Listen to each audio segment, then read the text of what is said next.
Isang maliwanag na umaga, kalapatids. Guys, tignan nyo yung linaw ng panahon. Ayan yung sinasabi ko sa inyo, guys. Ganda ng silip ng mga araw dito ngayon. Lahat pinaliwanag niya. Kaya yan, ano ang gagawin natin kundi magpakawala ng ating mga parata. Go! Palipad, lipad! Lipad, lipad, lipad, lipad.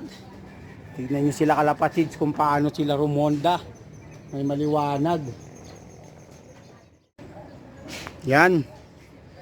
Tignan nyo guys, yan yung sinasabi ko pag asul ang langit. Pag walang hamog. Ito yung sinasabi ko lagi. Guys, yan bundok ng La Presa, yung kita yung radar dito. Tanaw mismo sa loft. Yung Mount Kabuyaw na tinatawag namin, yan mismo. Yan ang Mount Kabuyaw.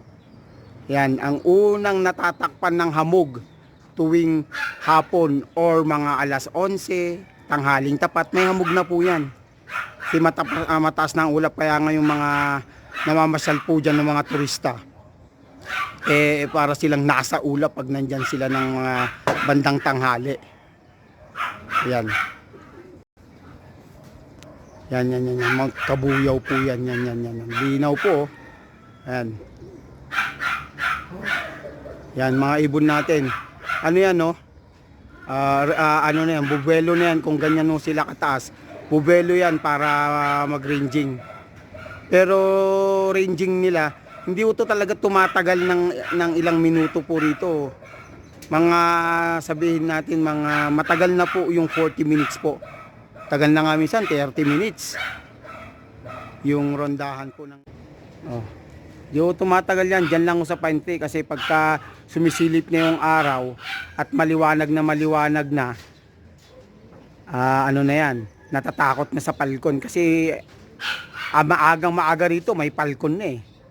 Alam nila yung ng palkon. Ganyan lang yan, naikot lang yan dyan sa Di yung tumatagal yan.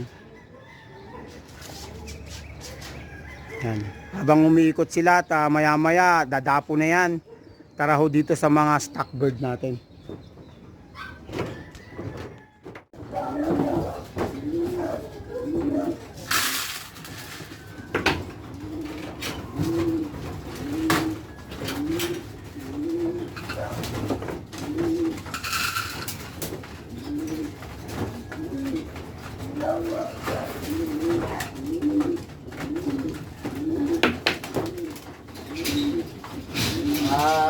Okay lang, ganyan talaga pag wala na si Solo guys.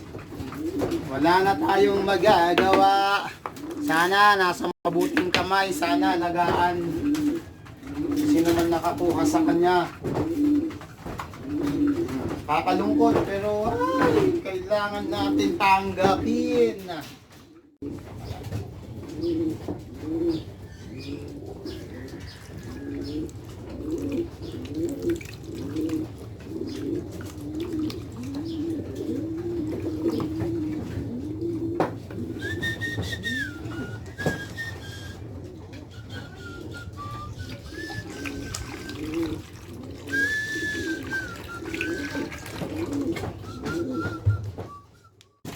Na-prank na naman ako nito.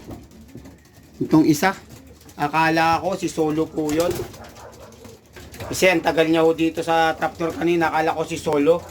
Nagulat ako. Papunta na ako sa Bumaba na ako. Nagpakain na ako. Akala ko si Solo yan. Hindi pala. Na-prank na naman ako. Pero yan, nakakalungkot man isipin. Wala na si Solo guys. Hay, ganyan talaga buhay kalapatids. Pero at least magsi-second lap na naman tayo sa linggo. Asahan natin yan si ate. Ayan si ate Medyo naka-recover na po si ate. Medyo okay na po. Sana ate, bigyan naman kami ng magandang uwi sa linggo. Minsan mag-upload tayo ng talagang matsambahan natin silang mapalkon pag nagpaparonda tayo ng umaga. Umaga at hapon po minsan may palkon talaga. Sa umaga ang ng palkon yung yung pag ganyan na kasikat nung araw. Pag ayan Pag sobrang lino na ganyan, alas 9, alas 10, may palkon na po dyan. Sobrang tirik na tirik ang araw. Ayan no. Oras na tayo mag alas 8:30 na. So, nandito na sila sa loob.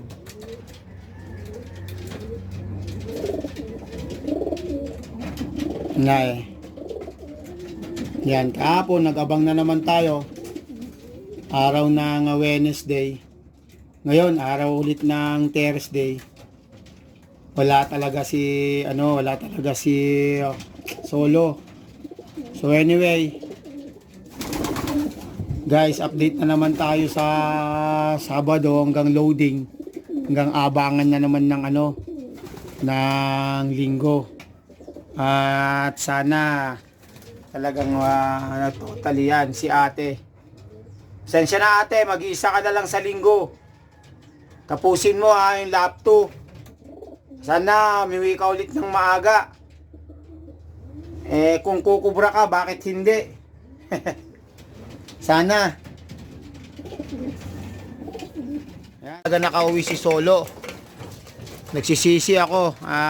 Pero wala akong magawa. Kailangan siyang ikarga ng lap 1. Baka kumana pa siya pero wala ko tayong magagawa. Ayan. Kaninang umaga, nag-abang tayo.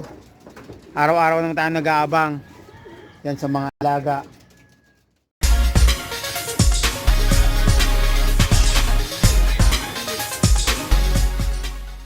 Yan, update tayo ulit sa sa Sabado hanggang loading, hanggang abangan ulit ng Linggo si ate. Nag-iisa na siya pero laban pa rin sa lap 2. Yan. Kung bago ka lang dito sa video ko, yan subscribe naman click mo lang yung notification bell para sa susunod mga video ma-notify ka. Yan. Kalapate, kasama trabaho sa aso at sa ibon. Maraming salamat, hanggang dito na lang. Ayan guys, dito lang tayo magtutos. Kumbaga malapit lang to sa amin, dun lang yung atin yun silip ng side nung radar namin. Ayan dito lang tayo, pagpag lang tayo, pagpag dito lang makikisuyo lang tayo sa bubong. Ayan yung mga ibon natin. Okay, konting pahinga lang.